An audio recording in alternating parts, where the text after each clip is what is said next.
The Colonial Parkway murders remain one of the most chilling and perplexing unsolved serial crimes in American history. Between 1986 and 1989, at least 8 people disappeared or were along Virginia's Colonial Parkway, a scenic yet isolated route connecting historic landmarks like Jamestown, Williamsburg, and Yorktown. The victims, mostly young couples, vanished under eerily similar circumstances. Decades later, law enforcement and amateur sleuths alike continue to search for answers. What really happened on the Colonial Parkway? And why has this case remained unsolved?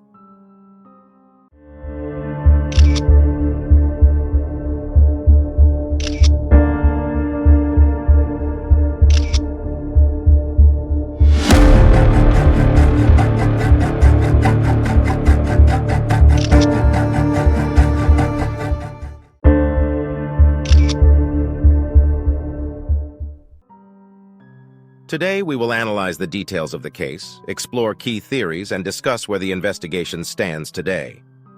The Colonial Parkway is a picturesque, tree-lined road stretching 23 miles through Virginia's historic triangle. While the area is popular for tourists and history buffs, it also provides long stretches of secluded terrain, making it an ideal location for someone seeking isolation.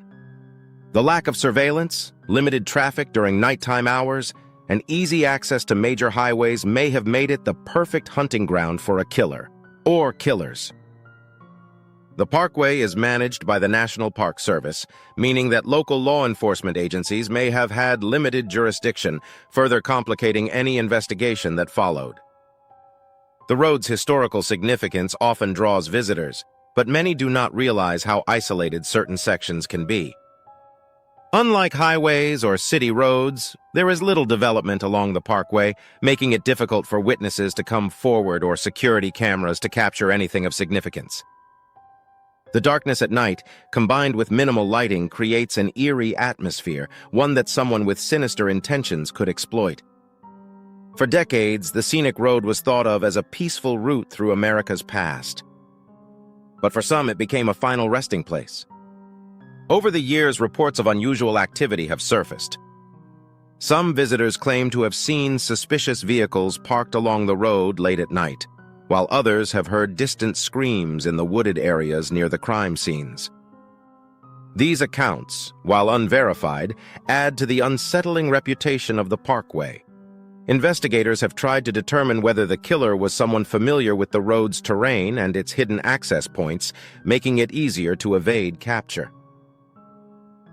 The first known victims were Kathleen Thomas, 27, and Rebecca Dowski, 21, a couple who were last seen on October 9, 1986.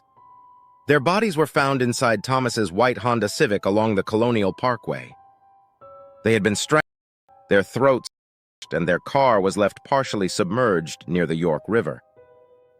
Strangely, there were no signs of robbery or sexual assault, and their bodies had been covered with a blanket, possibly indicating a sense of remorse from the perpetrator. Authorities noted that the car appeared to have been staged in an unnatural position.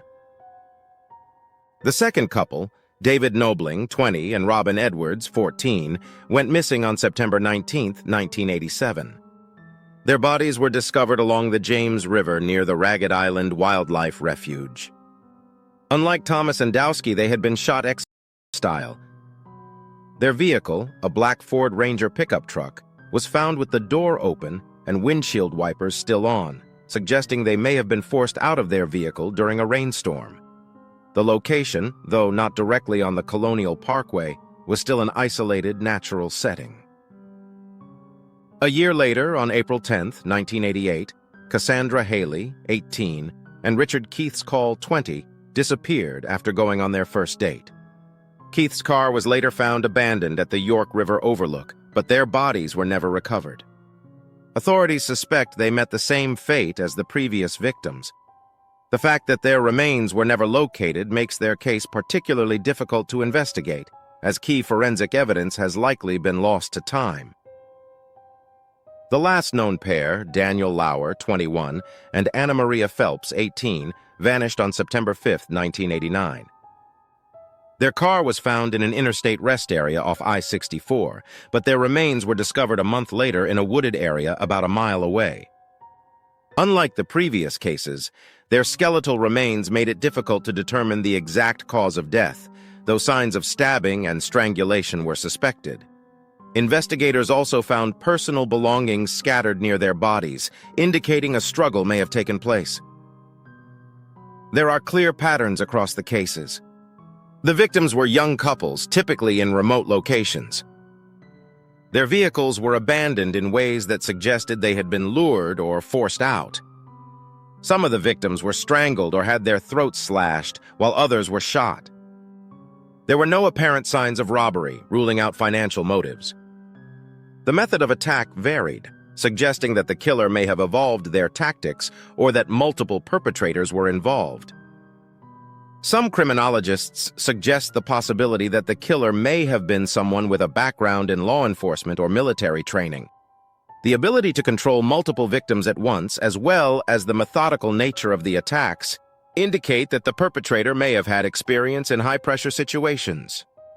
Others suggest the killer could have been familiar with the parkway, possibly even a park ranger or someone working in the area who knew the best places to strike.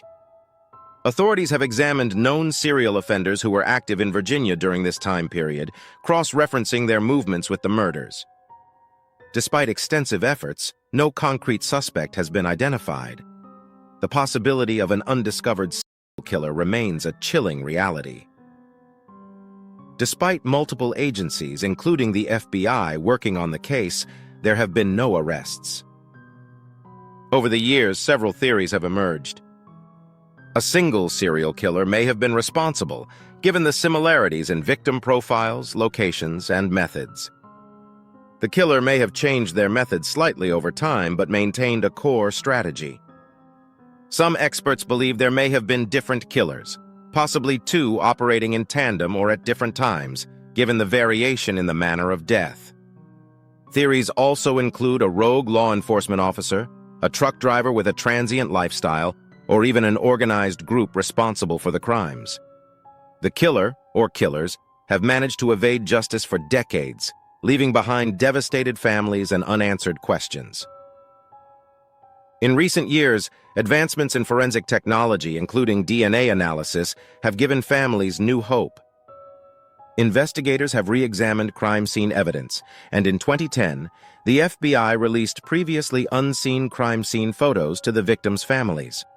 While no new arrests have been made, developments in genetic genealogy have led to breakthroughs in other cold cases, giving hope that the Colonial Parkway murders could one day be solved. The Colonial Parkway murders remain an open case, and the mystery surrounding them continues to haunt the families of the victims. With new forensic tools and a renewed interest in cold cases, there is still a chance that justice could be served. If you have any information, even after all these years, authorities urge you to come forward. What do you think happened to these young couples? Let me know your thoughts in the comments below. And if you want to stay updated on crime cases like this, don't forget to like, subscribe, and turn on notifications. Thanks for watching. Until next time, stay aware, stay informed, and stay safe.